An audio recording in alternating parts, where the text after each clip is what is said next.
মাদ্রাসা ইহইয়াউল উলুম আল ইসলামিয়া উলামানগর মাদ্রাসা অভয়নগর যশোর।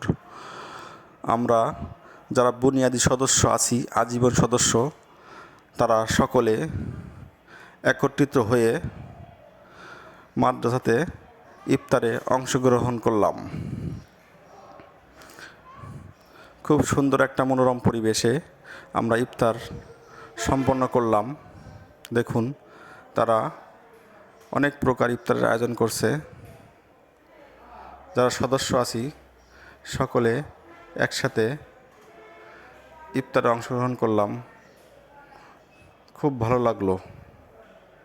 দেখেন, অনেক সদস্য এই মাদ্রাসাতে যারা আজীবন সদস্য হতে চান তারা এখানে বুনিয়াদী সদস্য হতে পারেন। কিছুদিন আগে মামুনুল হক সাহেব এই মাদ্রাসাতে মাহফিল করে গিয়েছে। দেখেন, খুব সুন্দর একটা পরিবেশ।